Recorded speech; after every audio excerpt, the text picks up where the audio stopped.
Let's take a look at the subject matter here. New alpha with accessibility options, assist mode, and beginner item reworks. Now, this is not some kind of drama post. This is not clickbait. This is an actual update around accessibility and assist mode in Dead Cells. The closest thing we got to an assist mode in Dead Cells is the aspects, were a series of buffs that you can give to the player. But rather than making it accessibility, aspects feel more like a bonus way to play the game. Keep in mind, this is alpha content.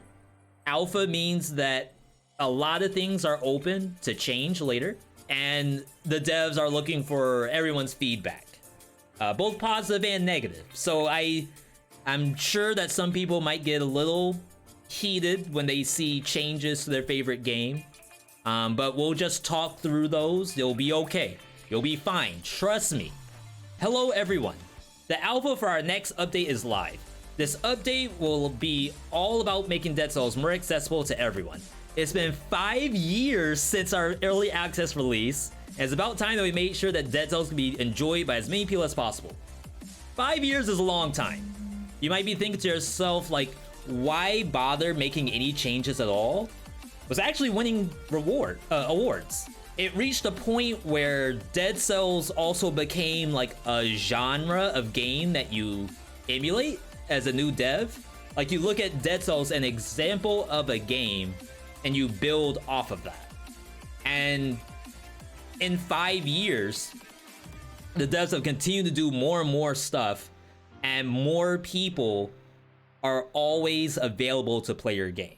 There's several billion people on the planet. There are always new eyeballs who have never heard of your game. And this is an example to reach some of the people who may have actually heard of the game and either opted out of playing it, which does happen. Even Elden Ring. I know some folks who completely opted out of playing Elden Ring for specific reasons. This is an example of a game that fits as that genre, where certain people choose either not to play it, or they may spend like a good 1 hour, 30 minutes playing the game, realize it's not for them. Maybe they get the refund, maybe it's too late to get a refund, who knows. We're trying to achieve this in 2 ways. One is a bunch of new accessibility options, such as outlining sprites in-game, holding down a button for jumping and rolling, or button remapping. The other angle is an assist mode, with sliders to adjust elements of the game such as enemy damage, enemy health, trap damage, slower parry windows, trap speed, auto hit, and continue mode options. There's a lot of stuff in there.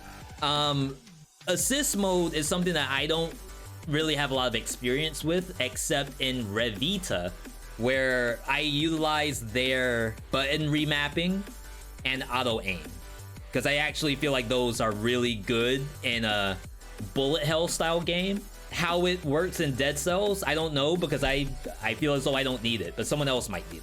So why are we adding accessibility? It's been 5 years, people. 5 years of Dead Cells. Well, why do we need it now?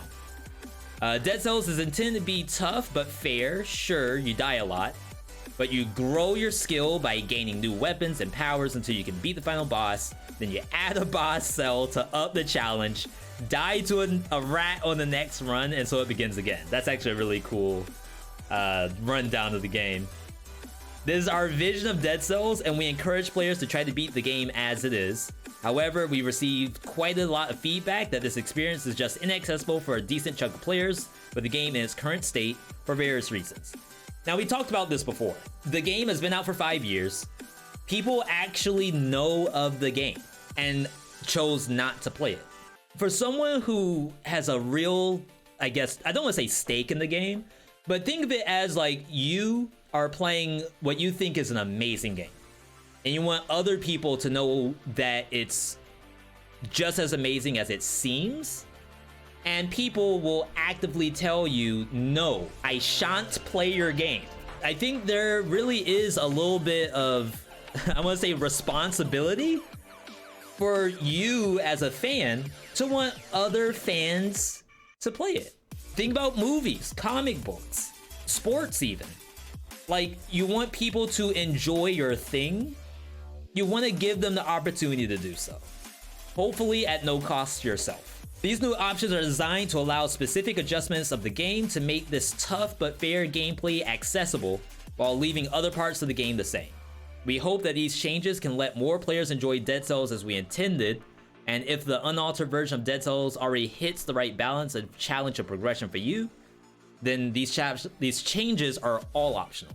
Just leave the game as is and continue to have fun. Most of everything you're gonna read today is just a toggle or a slider. And if you leave everything as the default, none of this is gonna apply to you. However, some people do have issue with people having access to sliders. And we'll get into that a little later. The worst case scenario is you could call it gatekeeping. Gatekeeping means that you are not allowed to join the club unless you do XYZ, and that's like what we don't want to see. So we're gonna get to all of that a little later on. But as you see, what they are really aiming at are people who opted to not play the game, as well as those who tried it and failed for various reasons outside of game balance. Assist mode. This is probably the most heated part of Reddit, which is, it is what it is. Everyone is open to their own opinions. I'll say my opinion. You can take it if you want. All I will say is that if we got any gatekeepers in my own chat, I implore you, open your eyes and your brain just a little bit, because it's not that serious. It's really not. Continue mode. Each time you die, you can resurrect from the beginning of the biome. This effectively already existed by quitting the game with Alt F4 when you die. People say they like roguelikes, but if you were to ask pretty much every Susie in Walmart, A, if they know what a roguelike is, chances are probably no, they don't. B, if you told them that you can play a game, but if you die, you restart, they might be thinking of, oh, okay, Fortnite, Apex Legends, those kind of games. I drop in, you know, shoot a little bit, I die, I load up a new game and I try again. And it's like, not quite. Imagine Call of Duty campaign. You're playing Call of Duty Modern Warfare 2. If you die, you have to restart the entire campaign. Campaign, I know, is probably like 6 hours or something, so it's not like fully one-to-one here. This is something that I'd say 80% of the people who choose not to play a game like Dead Cells, this is why. Because, to be perfectly honest, I feel like most people don't want to restart a whole game. They want to play, they want to progress, and then be done with it and move on. You may think in some cases you don't want people to move on, you want them to grind until they win, but they don't do that. What they do is that they die and get frustrated, then they either get a refund off Steam or they move on to the next game. And from a dev standpoint, think about this. From a dev standpoint, if you lose a player due to frustration, you might lose out on DLC sales later. You might lose out on a potential share. They tell their next door neighbor, hey, I got this game called Dead Cells, I'm pogging up on it. All you gotta do is turn on continue mode and I tell you you're gonna love it. Instead, they're back to playing Fortnite. So you just lost a potential gamer to Fortnite because you don't have a continue mode in your game. It's real. Even though this game is labeled as a roguelike, you have the option to not play it as a permadeath. You get all the fun of random builds, power fantasy, all of that, decision making, etc. Except when you die, you don't get frustrated and stop playing the game. You can actually keep playing the game, maybe even get a victory, thanks to continue mode. People can call it whatever they want. Training wheels, baby mode, casual mode. What I call it is anti-uninstall mode from a dev standpoint. Auto hit mode, automatically target nearby enemies with your primary melee weapon. The one time that the mobile version was ahead of us. Mobile version has auto hit? This is my first time hearing this. Adjustable trap damage, and enemy health in percent increments. This is kind of like Hades. In Hades, the heat mode is basically a slider of increased health on enemies, increased damage, increased traps. Let's say that Dead Cells at base value is already heat 5, heat 10, heat 15, whatever. And you're basically moving it down to heat 0 so you can play on that. And some people do. Some people actually don't care for the heat system in a roguelike, because that kind of makes it so that certain builds do better than others. So for example, with adjustable HP damage, your absolute favorite item in the game might be the Tentacle. Tentacle is supposed to be Saitama. You go in, do the one punch, the monster's supposed to die, but in Dead Cells, I regret to inform you, Tentacle does not kill stuff in Dead Cells. So if you want to do a Tentacle run, you can move the health HP down to like 50%. The monsters are just as evil as they were, but you can actually play what you might consider a weak build that you have fun with without the frustration of it being outclassed by other stuff. Option for slower parry window and trap speed. You know, one thing that I kind of wish was in Dead Cells was that certain shields are better at parrying than others. Other games like Dark Souls has parry windows that are different per shield. And like, to have that actually in the game would be really cool. To have it as an accessibility thing, that's cool too, especially for people learning how to parry.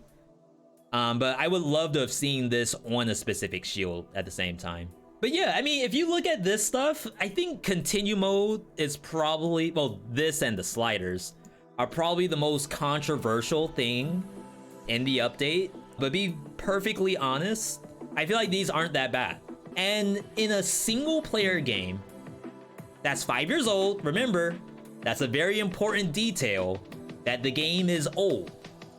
And there's more people out there who have seen the game and are not gonna play it because of difficulty. You're already playing on 2BC, 3BC, whatever. You already have 100 hours in the game. So to give the person who uninstalled at the 30-minute mark a continue mode, it's probably fine. Probably not a big deal for you as a 2BC player with 30 hours.